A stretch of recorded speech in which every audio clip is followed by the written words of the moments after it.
Hi, this is Krista Petronic with JuniorHockeyPlayers.com. We're here with Landon Trutt. Landon just finished up his season with the Cape Cod Islanders of the Northern States Junior Hockey League. But he also had kind of an interesting year because he made a short appearance in the NAHL as well. He went 5-3-2 when he was in the NHL, played with the Sioux Eagles. So Landon, tell me a little bit about what it was like to go from NSHL to NAHL. It was a great experience. I'm always for meeting new people, being on a new team.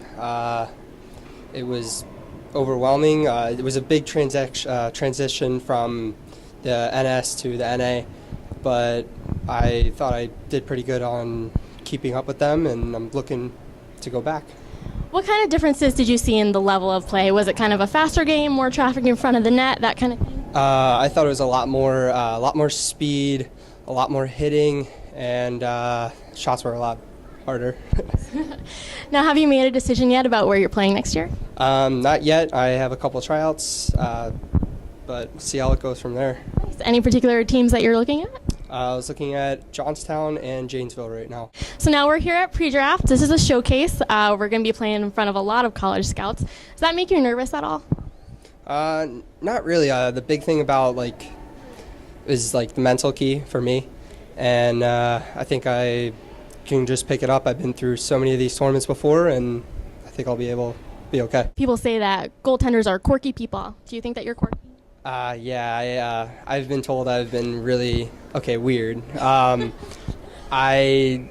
sit in the corner and I'll just be just mental, listening to my music and just bobbing my head, just trying to get in the zone a little bit. And it's a weird position, but I kind of like it because it's just you can hear the crowd, you get really into it, and that's what I love. Now, when you were playing for the Sioux Eagles, did you play in front of a big crowd, and what was that like? Yeah, where was it? I think it was our home rink. We had it was about 1,000 people that showed up, and it was really loud, and I loved it because when we went to shootout, the crowd was just going crazy for it, and it's amazing. It's a great experience, and that's another reason why I wanted to go back to the NA, is because it's just there's a bigger crowd, and I like how everyone gets into it, and it's a very big fan base or organization.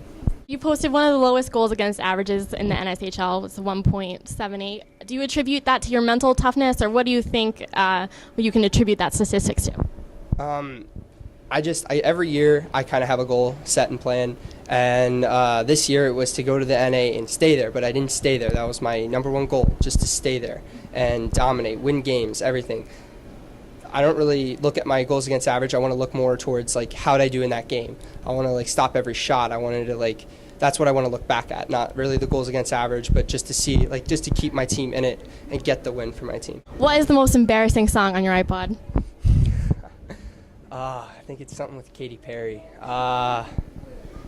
Fireworks. What was your first concert?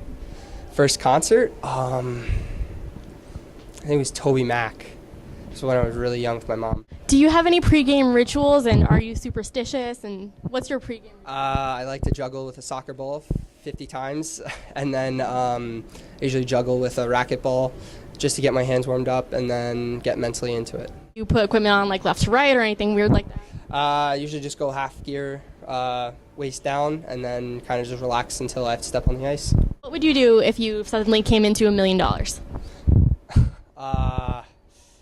Pay my family's debt off and buy a new car. All right, great. Thanks for taking the time, Landon. Appreciate it. Yep, anytime.